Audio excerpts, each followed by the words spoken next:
Bonsoir à toutes et tous et bienvenue dans ce nouvel épisode d'un 2-3 BD chez les libraires avec JLM Assurance BD.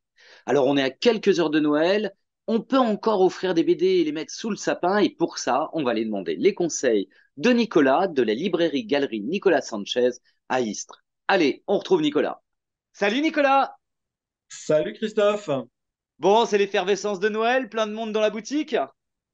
Eh oui, plein de monde, tout va bien. Là, on arrive, comme je le disais l'autre jour, on arrive bientôt au millième client sur la boutique. Et d'ailleurs, on a fait un jeu concours spécial, c'est-à-dire que la millième personne qui passera en caisse se verra offert un lot de goodies spécial. Donc, et vraisemblablement, le score devrait tomber, le lot devrait tomber d'ici Noël, quoi. Ah bah très bien, Voilà. j'invite alors téléspectatrices et téléspectateurs d'un 2-3 BD à se précipiter dans les librairies galeries pour être le millième client. Ah, avec grand plaisir, ça serait très insolite et très marrant d'ailleurs. Alors, qu'est-ce que tu nous conseilles à mettre sous le sapin là pour dans les 48 heures à venir? Eh ben moi, je reste un aficionados de Léo Loden, Moi hein, de Serge, aussi. voilà, moi, Serge Carrère, au départ avec Arleston, c'est quand même une série que j'ai adorée et je trouve quand même qu'il y a une assiduité, une, une qualité de production qui est toujours là. On en est au 29e tome Et en oui, 30 ans, les donc 30 ans une de Léo Loden. régularité. Voilà, et quand même aujourd'hui, une série qui arrive encore à l'ère moderne de la bande dessinée à durer sur pratiquement 30 albums. Je trouve ça merveilleux et il faut le souligner.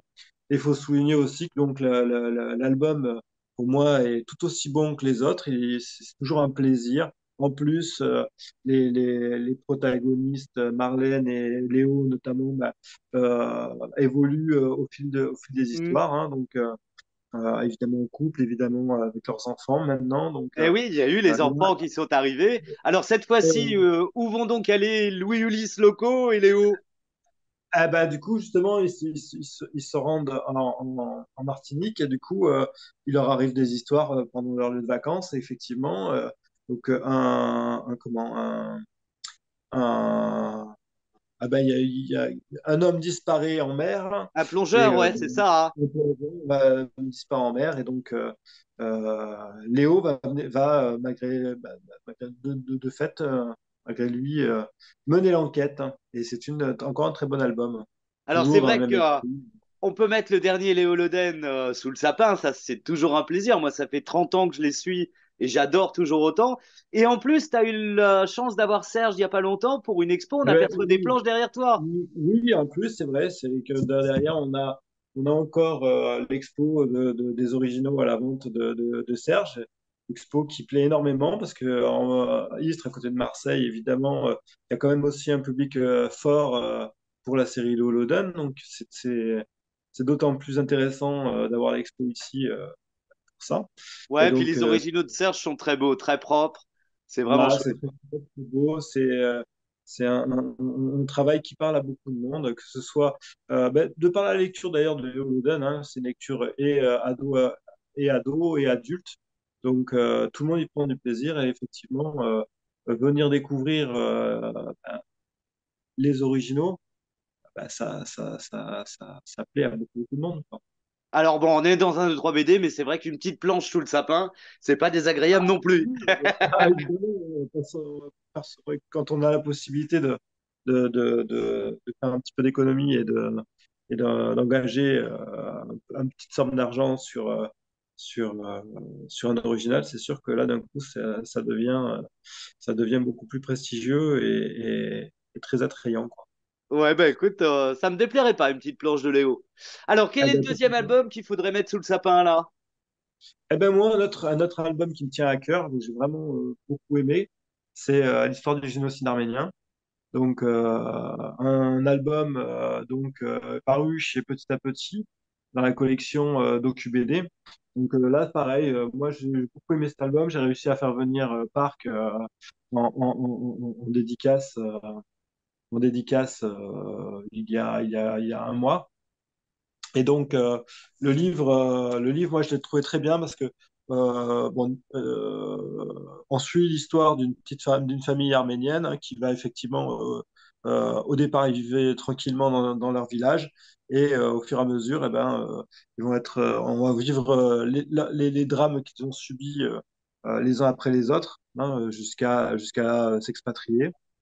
Et ce qui est très intéressant dans le livre, c'est que il a ils ont intercalé des documents au fil de l'histoire, ils ont intercalé des documents un peu historiques au milieu pour crédibiliser l'histoire.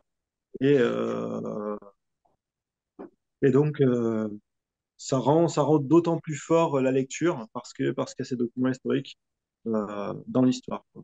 dans Et l'histoire. bien Ouais. évidemment, et puis Donc ça, un cadeau à faire aux amateurs d'histoire avec cette exactement, réalité, avec les documents historiques complètement. d'époque. Complètement. Et donc, on a, en plus de ça, un travail graphique de Parc qui est vraiment magnifique. Moi, je me suis vraiment pas régalé à lire ce livre parce qu'on ne peut pas se régaler sur ce sujet-là, mais j'ai vraiment beaucoup aimé la lecture de ce livre, quoi.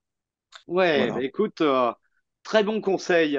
Alors c'est vrai qu'il y a aussi dans ces périodes difficiles et un peu noires, bah, il y a les aventures de Spirou par Émile Bravo, que j'invite Oui, moi à bien sûr. découvrir. Et ça, c'est une belle série aussi à mettre sous le sapin, hein, L'espoir Bien malgré sûr. tout, et puis Le journal d'un Jésus. Et en ce moment, il y a d'ailleurs une belle expo au Mémorium de la Shoah à Paris. Donc Oui, voilà, bien pour sûr. les téléspectateurs et téléspectatrices parisiens et parisiennes, bah, allez faire un tour au Mémorial de la Shoah. Allez, troisième cadeau. Troisième cadeau, et pas des moindres. Moi, je reste aussi encore un petit vieux de la vieille finalement.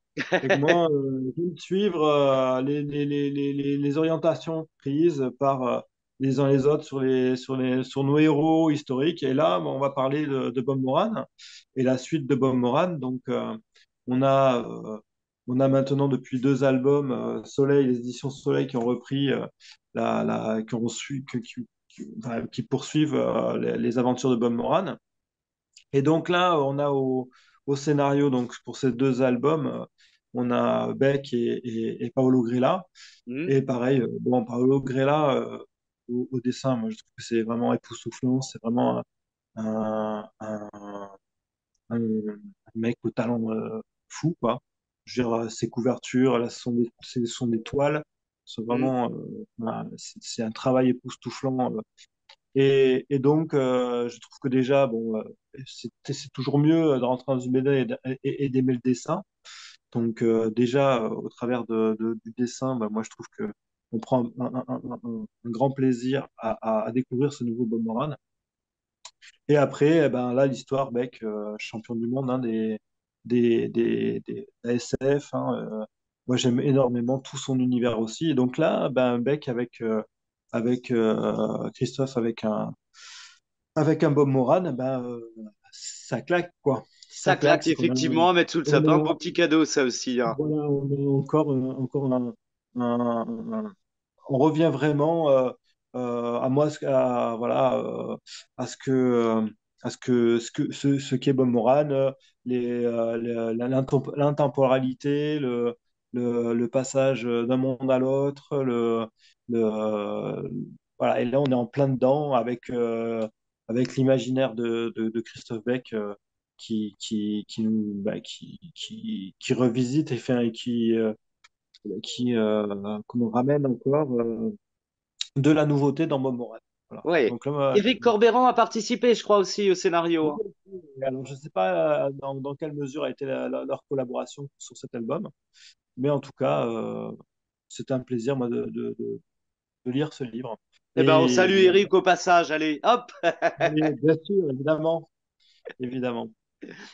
Voilà un petit Nicolas, peu je pour te les trois remercie albums. pour ces trois cadeaux. Alors, il y en a bien d'autres hein, à découvrir dans ta librairie, bien sûr. On invite Bien sûr. téléspectatrices et téléspectateurs à aller se fournir à la librairie Galerie Nicolas Sanchez à Istres. Et puis, ben, je te souhaite un joyeux Noël d'abord, hein, Oui, puisqu'on y est bientôt. Là, ça y est, on va pouvoir réveillonner et oui, bien ouvrir nos sûr. cadeaux sous le sapin. Et puis, je reviendrai te voir l'an prochain, alors. Avec grand plaisir. Merci, Christophe. Quand tu veux, Merci. passe de bonnes fêtes de fin d'année et à l'année prochaine.